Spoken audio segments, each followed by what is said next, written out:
नमस्कार. दीपक रेगे कथाकथन चॅनलवर तुम्हा सगळ्यांचं मनापासून स्वागत. मित्रांनो, आज तुम्ही ऐकणार आहात विजय कापडी सरांच्या अक्कल हुशारी ह्या कथासंग्रहातली कथा. पण तत्पूर्वी तुम्ही जर आत्ता चॅनलवर पहिल्यांदा आला असाल किंवा अजूनपर्यंत चॅनल सबस्क्राईब केलेलं नसेल तर प्लीज चॅनल सबस्क्राईब करा.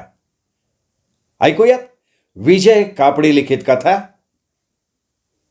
वाघाच्या पिंजऱ्यात. ल्युसीबाय. सायन दैनिक भिरभिरीच्या आमच्या संपादक साहेबांना म्हणजे बापूराव साहेब झिंगडे साहेबांना अचानक कोणती बातमी सगळ्यात महत्त्वाची वाटेल आणि त्याबद्दल आमच्यापैकी कुणा संबंधिताला केव्हा बोलावणं पाठवतील ते काही सांगता यायचं नाही. आत्ताचंच बघा ना, एक मोठी मनोरंजक बातमी टाकण्यासाठी मी संगणकाचा खटका दाबायला घेत असताना टेबलावरचा फोन खणखणला. फोन उचलून कानाशी नेईपर्यंत पलीकडनं परिचित आवाज कानावर आला. फरांदे, माझ्याकडे या ताबडतोब. ताबडतोब हा बापूराव साहेबांचा अतिशय आवडता शब्द आहे. त्यांना सगळं ताबडतोब लागतं. इन्स्टंट कॉफी त्यांच्या आवडीची. खाद्यपदार्थांच्या बाबतीत जो सगळ्यात आधी कमीत कमी वेळात तयार होतो तो कुठलाही पदार्थ. बटनांच्या ऐवजी झिप लावलेल्या पॅन्ट तयार व्हायला लागल्या तेव्हा आपल्या बटनांच्या एकूण एक पॅन्ट त्यांनी बोहारणीला द्यायचा हुकूम बायकोला ऐकून टाकला. पायात बुटांऐवजी चपला चांगल्या, कारण चप्पलमध्ये पाय सरकवले की भागतं. आमच्या सायन दैनिकाच्या ऑफिसच्या बाबतीत आपल्या तोंडून ताबडतोब हा शब्द पूर्ण होण्याच्या आधीच ज्याला बोलवलं आहे त्यांनी तत्क्षणी आपल्या समोर उभं राहायला हवं याबाबत ते भलतेच आग्रही आहेत. याबाबत मिनिटाचा सोडा हो, क्षणाचाही विलंब त्यांना सहन नाही होत.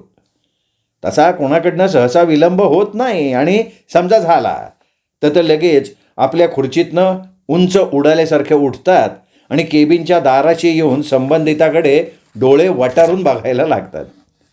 साहजिकच त्यांच्या ताबडतोब शब्दातला ब पूर्ण व्हायच्या आधी फोन तसाच टाकून मी त्यांच्या केबिनच्या दिशेनं तीरासारखा धावत सुटलो. मी पोचलो सर, बोला सर, मी घाईघाईत म्हणालो. अहो, आत्ताच एक न्यूज फ्लॅश झालेली पाहिलीत का नाही? भिवया उंचावत त्यांनी विचारलं. न्यूज कुठली सर? मी नाही पाहिली. मी कबुली दिली. अरे अरे अरे अरे अरे अहो, असे हो कसे तुम्ही? वृत्तपत्र कचेरीत काम करणाऱ्यानं कसं अगदी तत्पर म्हणजे ताबडतोब असायला हवं. जा, पळा पळा पळा, आधी ती बातमी डोळ्याखाली घाला आणि या. आता ताबडतोब असं त्यांनी म्हटल्यावर मी गर्दीशी वळणार तेवढ्यात ते म्हणाले, थांबा थांबा, उगाच त्यात वेळ जायचा. मी ऐकवतोय ती बातमी. लक्षपूर्वक ऐका. तर आपल्याकडच्या कोणा एका ल्युसी फर्नांडिस नावाच्या बाईने वाघाच्या पिंजऱ्यात प्रवेश केला. वाघाच्या पिंजऱ्यात? आता हा वाघ आणि त्याचा पिंजरा आला कुठनं? माझ्या तोंडून पटापट आश्चर्यासकट दोन प्रश्न बाहेर पडले. गावात सर्कस आली आहे? तुमच्या गावीही नाही का काय? बातमीदार ना तुम्ही. अशा बातम्या तुम्ही आम्हाला द्यायला हव्यात का आम्ही तुम्हाला द्यायच्या त्या? असं होते. अहो, कल्पना करा, एक बाई वाघाच्या पिंजऱ्यात शिरती आहे. पण कशा करता? माझ्या तोंडून लगेच म्हणजे ताबडतोब प्रश्न बाहेर पडले. नाही, तेच अद्याप समजलं नाही ना. पण ते इंटरेस्टिंग असणारच. तेच शोधून काढायचं आहे तुम्हाला. म्हणजे तिलाच विचारायचं, मुलाखतच घ्यायची होती तिची. वाघाच्या पिंजऱ्यात शिरणाऱ्या बाईशी बातचीत. इथे हेडिंगसुद्धा तयार झालं आहे. मुलाखत कुठं आहे? पण मुलाखत कुठं आहे? आता कर्मधर्म संयोगानं ती बाई आपल्याच गावातली आहे. तुम्ही तिची भेट घ्या, तिला बोलतं करा, सगळं जाणून घ्या तिच्याकडनं आणि एक मस्तपैकी मुलाखत घ्या. जा, पळा पळा पळा. आणि काय हो, अजून गेला नाही तुम्ही? काय बघतोय काय मी हे? नाही साहेब, मी जातो, पळतो, पण तिचा पत्ता काय? तो पत्ता कुठनं घ्यायचा? मी रास्ता प्रश्न विचारला. तुम्ही निघा हो, तुम्ही निघा, ताबडतोब निघा तुम्ही. ऑफिसच्या बाहेर पडेपर्यंत सगळे डिटेल्स तुमच्या मोबाईलवर दिसतील. वेळ घालवू नका. दुसऱ्या कुठल्याही पेपरचा प्रतिनिधी तुमच्या आधी तिथे पोहोचलेला नकोय मला. चला निघा, ताबडतोब निघा हो. आता जर मी तिथनं गेलो नाही तर क्षणार्धात ते स्वतः खुर्चीतनं बाहेर येतील आणि मला इतक्या म्हणून जोराचा धक्का देतील की मी सरळ ऑफिसच्या बाहेरच्या शेवटच्या पायरीवर पोचलेला असेल. या भयापोटी मी पुन्हा एकदा तीरासारखा धावत सुटलो. ऑफिसातनं बाहेर येता येता खिशातला मोबाईल थरारला. संदेश पोहोचला तर मी लगेच घेतला मोबाईल हातात. खटका दाबल्यावर मोबाईलच्या पडद्यावर अक्षरं दिसली, ल्युसी फर्नांडिस, पिशाचो वाडो, मोळगाव. मी पत्ता मेंदूत स्टोअर केला आणि स्कूटरवर टांग मारून भरधाव वेगानं असा काय निघालो की ल्युसी फर्नांडिस यांच्या घरासमोर कधी पोहोचलो माझं मला सुद्धा कळलं नाही. दार उघडच होतं, पण आत प्रवेश घेण्याआधी वर्दी द्यायला हवी म्हणून मी दारावरची घंटी वाजवली. कोण आहे रे, असा प्रश्न उपस्थित करत 40-45 वर्षाच्या वयाची एक फ्रॉकवाली बाई दाराशी आली. तिला हाय या शब्दात आणि हात वर करत मी अभिवादन केलं आणि म्हणालो, नमस्कार, मी फरांदे रावांदे, या भेतर यो रे. दारापासनं दूर होत ती बाई म्हणाली, आपल्याकडच्या बायकांचं ना मला हेच आवडत नाही बघा. दारात येऊन उभ्या राहिलेल्या परक्या माणसाशी त्या जरासुद्धा चौकशी करत नाहीत. कोण, कुठला, काय काम वगैरे वगैरे काही नाही. सगळ्यांवर गाढ विश्वास. अशानं गावातल्या चोऱ्या वाढतात. पण कदाचित मी तिला सभ्यगृहस्थ वाटलो असण्याची शक्यता नाकारता येण्यासारखी नव्हती. एका अनोळखी बाईला मी सभ्यगृहस्थ वाटलो याचा मला माफक आनंदही झाला. एक पाऊल घरात टाकत मी म्हणालो, मी बातमीदार जर्नलिस्ट आहे, भिरी भिरी पेपरचा. हां, तुमची मुलाखत घ्यायला आलो आहे. पण तुला द्यायला माझ्याकडे आहे कुठे मुलाखत? तिने वेगळाच प्रश्न उपस्थित केला. अहो मुलाखत म्हणजे बातचीत गप्पा, खोबरो मारपा ऐकलो. मी माझ्या येण्याचा उद्देश सोप्या शब्दात ऐकवला. खोबरो काही लिहो खोबरो. तिने परत मला विचारलं, अगो तू त्या वाघाच्या पांढऱ्यात गेलाय मुगो? हां, पण त्याचे किती? डोळे मोठे करत तिने विचारलं, माका सगळी गजाल सांग, कित्याक गेली तू? पण त्याआधी सांग, कधी गेलीस? काल, परवा, एरवा का 10 दिवसांपूर्वी? कालच्या दिसा रे. पण तू माका सांग, तुका चहा कापी थंड किती जाय? थोडं कुट्ट करपाय कसा? हां, तिने माझी तहान भागवण्याची 2-4 नावं ऐकवली. कुट्ट म्हणताना तिने डोळे मिचकवले आणि आपला अंगठा तोंडाकडे नेला. आता कुट्ट करायला मला निश्चित आवडलं असतं, पण ड्युटीवर असताना अजिबात कुट्ट करायचं नाही हा बापूराव साहेबांच्या शिस्तीचा बडगा डोळ्यांसमोर दिसला. आणि मी कुट्टच नाही तर इतर प्रकारच्या पेयपानाला नकार ऐकवला. ल्युसी म्हणाली, असे कसे? तू पेपरचा माणूस आहेस, साधासुद्धा थोडाच आहेस. तुझा मान मला राखायलाच पाहिजे.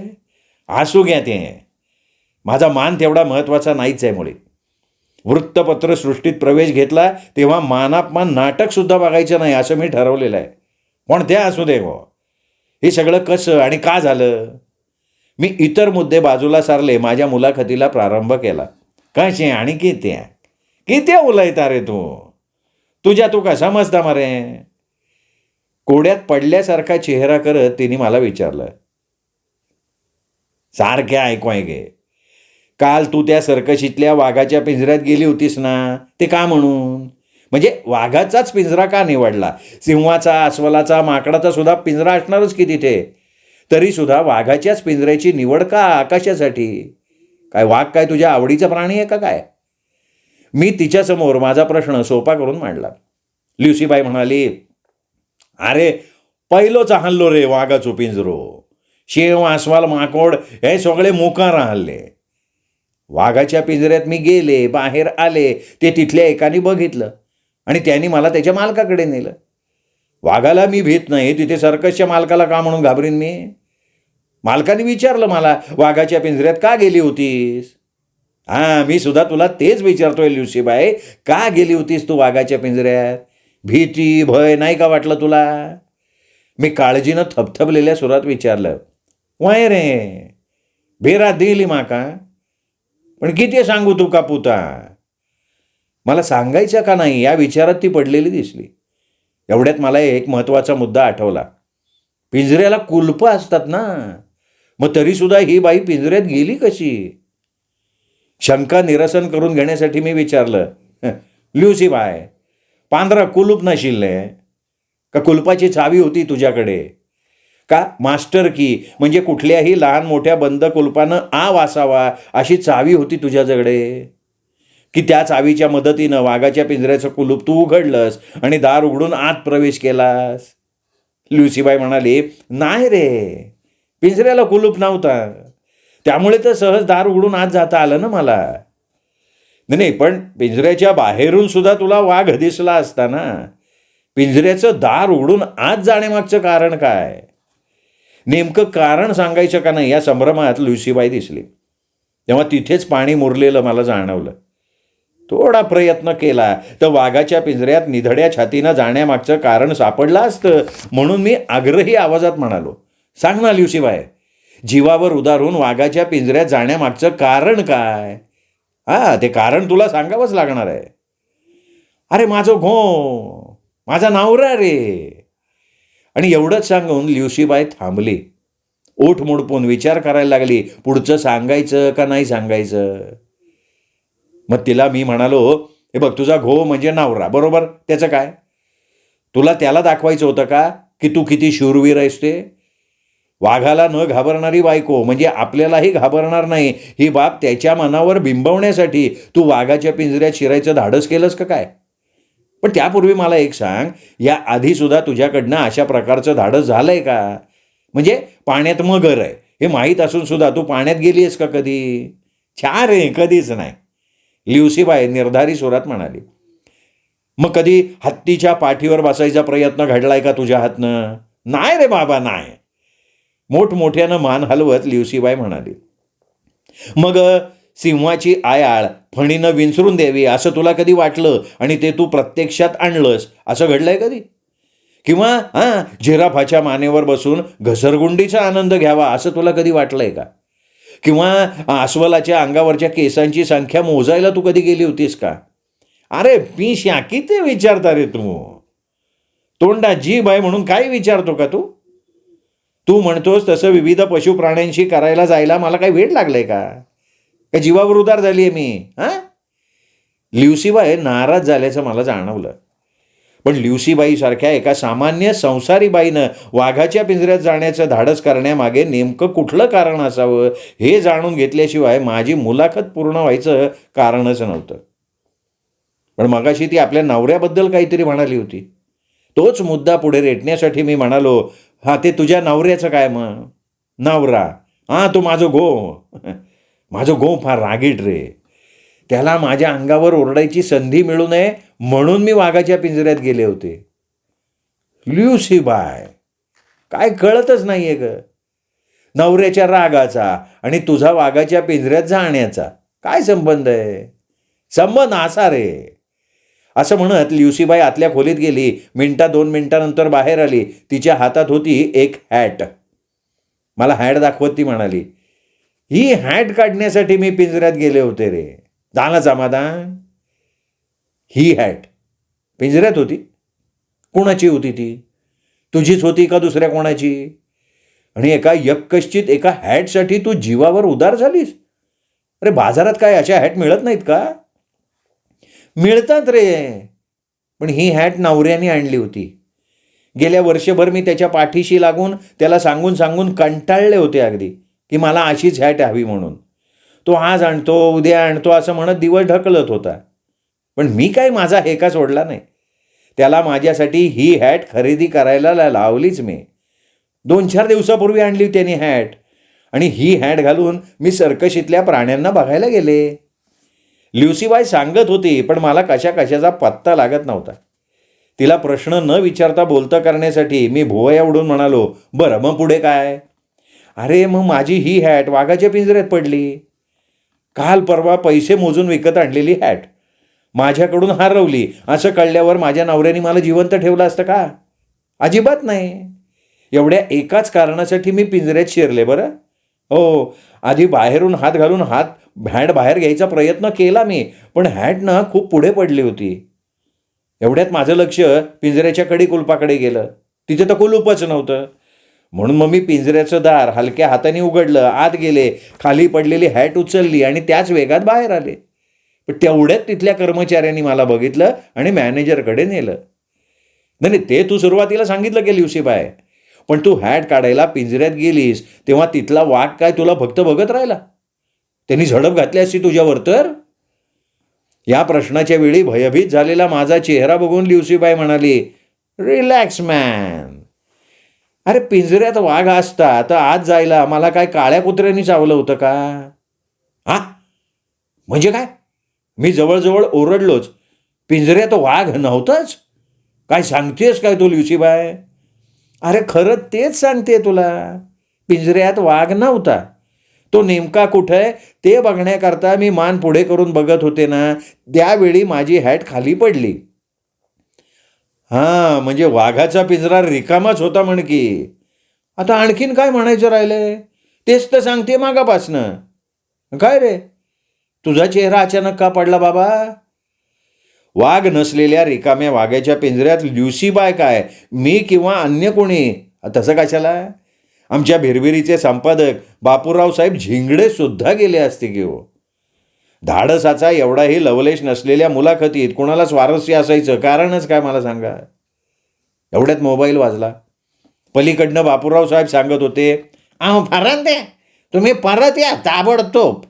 आत्ताच ती बातमी मी पुरती वाचली आहे. नवऱ्याला घाबरून ती हॅट आणायला वाघाच्या पिंजऱ्यात गेली, पण तिथला वाघ दुसरीकडे हलवण्यात आला होता म्हणे. काय काय मुलाखतीत दम राहिला आता? तुम्ही आत्ताच्या आत्ता परत या ताबडतोब. बापूराव साहेबांच्या सदाच्या घाईगडबडीमुळे वाघाच्या पिंजऱ्यात प्रवेश घेतलेल्या ल्युसीबाईच्या मुलाखतीचा पुरता बोजवारा उडालेला होता. बापूराव साहेबांना तुमची घाई नडली हे सांगण्याचं धाडस माझ्यात जमा होण्यासाठी कुट्ट करायला घेणं अत्यंत आवश्यक असल्याचं ध्यानात घेऊन मी शांतपणे म्हणालो, ल्युसीबाय, मुलाखतीचं काम आटोपलं. आता काही मी ड्युटीवर नाही. मगाशी म्हणाली होतीस ते कुट्ट करायला देणार का? अहो ल्युसीबाई माझ्याकडे बघून गोड हसली आणि कुट्ट करण्याचं आणायला आतमध्ये निघून गेली.